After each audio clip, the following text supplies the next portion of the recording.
নমস্কার, আমি পিন্টু ঘোষ এবং আমার সাথে আপনারা দেখছেন land surveyor Pintu YouTube channel.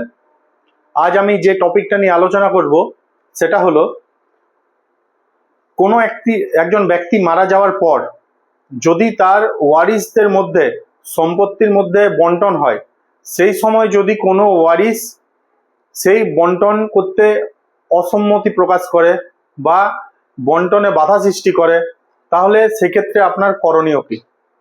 তাহলে দেখুন, যদি কোনো একজন ব্যক্তি এর নামে প্রপার্টি আছে, ধরুন 9 ডেসিমেল 0.09 একর, অর্থাৎ 9 ডেসিমেল জায়গা।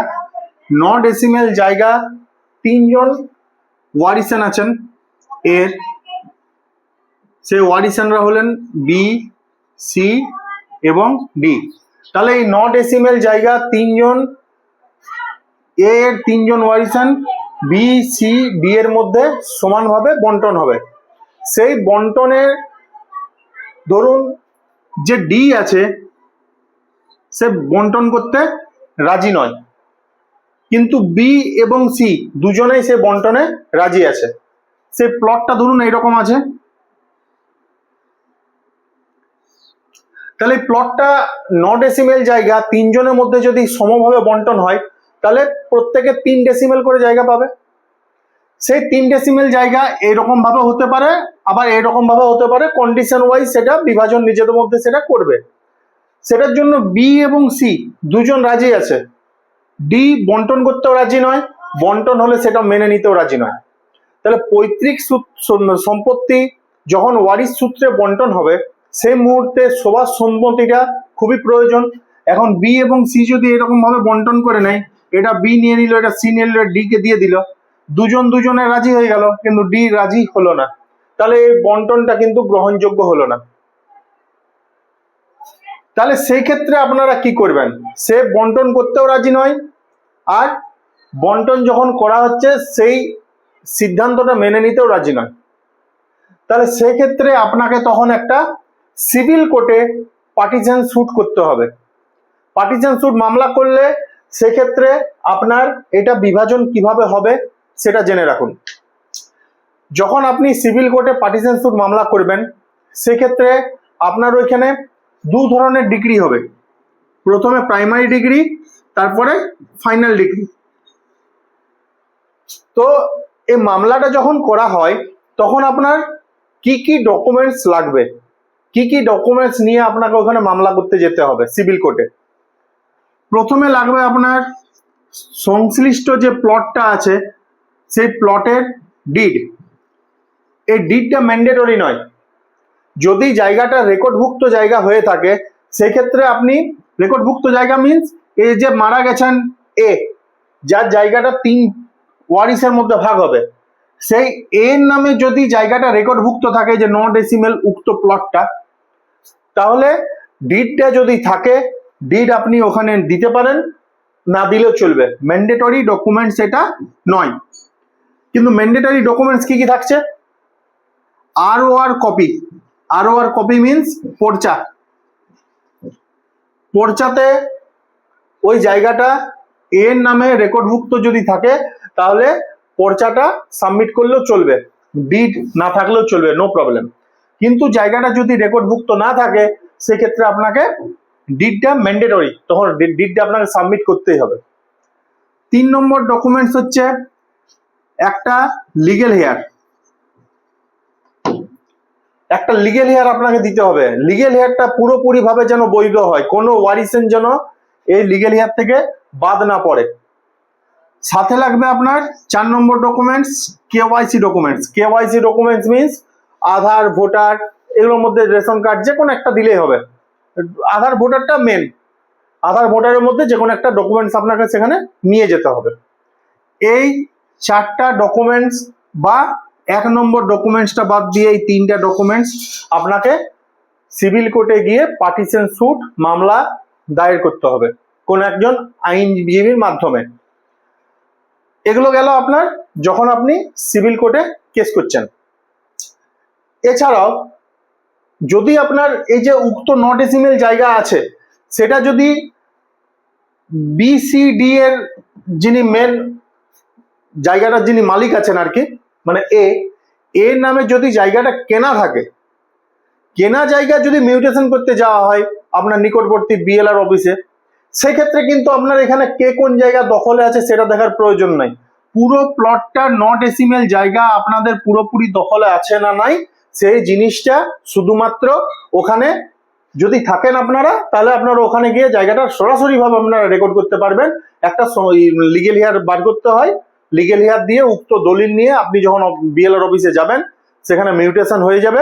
তার আগে দেখবেন সংশ্লিষ্ট অফিসের যিনি রেভিনিউ ইন্সপেক্টর আছেন উনি লিগেল হেয়ারটা বৈধ কিনা সেটা যাচাই করার জন্য, আর আপনি সেই যে জায়গাটার জন্য আপনি মিউটেশন আবেদন করেছেন সেই জায়গাটা আপনি দখলে আছেন কিনা সেই জায়গাটা দেখার জন্য ওনারা আসবেন। তারপর সরাসরি মিউটেশন হয়ে আপনাদের 3 জনের নামে BCD এর নামে সরাসরি রেকর্ড হয়ে যাবে। সেক্ষেত্রে কোনো প্রবলেম হবে না যে কে কোন পার্টটা নিয়েছে বা কে ওই জায়গাটা বিভাজনে কার মত প্রকাশ হয়েছে কার হয়নি, এইসব ওখানে যাচাই করা হয় না, মিউটেশন হয়ে যায়। কিন্তু মিউটেশন হওয়ার পর বা মিউটেশন হওয়ার আগে ব্যক্তি যিনি আছেন এর নামে রেকর্ড হয়ে আছে, সেই রেকর্ডের সময় আপনার কিন্তু সমস্যাটা হচ্ছে না। সমস্যাটা হচ্ছে কোন জায়গায়? দখলের সময়। দখলের সময় যখন প্রবলেমটা হচ্ছে, অর্থাৎ এটা BLR অফিসের কাজ হলো না, এটা BLR অফিসের কাজ নয়। দখলটার সময় আপনারা নিজস্ব একটা মীমাংসা করে দখল নিতে গেলেন, সেই দখলে যখন একজন ব্যক্তি আপত্তি করছে সে কোনোটাতেই মত প্রকাশ করছে না, এইদিকে দিলেও নিচ্ছে না, এইদিকেও দিলে নিচ্ছে না, এইদিকে দিলে হচ্ছে, অর্থাৎ এক কথায় তার সেই বিভাজনটা পছন্দই হচ্ছে না।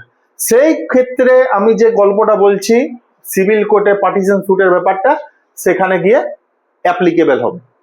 যাই হোক, তাহলে আপনি যখন পার্টিশন স্যুট করলেন, মামলা করলেন, তখন একটা প্রাইমারি ডিগ্রি জারি হবে, একটা ফাইনাল ডিগ্রি জারি হবে। প্রাইমারি ডিগ্রিতে কি দেখা হয়? সেখানে দেখা হয় যে আপনারা যে একটা পার্টিশন স্যুট মামলা করেছেন, তাহলে আপনারা লিগেল ওয়ারিশন কিনা, অর্থাৎ একটা ডুপ্লিকেট লিগেল হেয়ার বার করে নিয়ে গেলেন, অন্য লোকের প্রপার্টি আপনি নিয়ে গেছেন, এমনিও তো হতে পারে, তাহলে সেটা কিনা না আপনি অরিজিনাল লিগেল হেয়ারের যে ওয়ারিশন আছেন তিনি, সেই জিনিসটা প্রথমে যাচাই করা হয়, পরে জায়গার ব্যাপারে যাওয়া যাবে।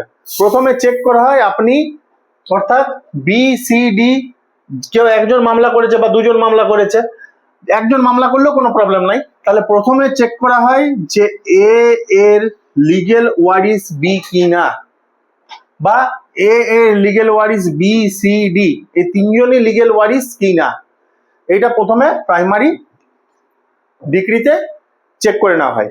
তারপর ফাইনাল ডিগ্রির সময় কি করা হয়?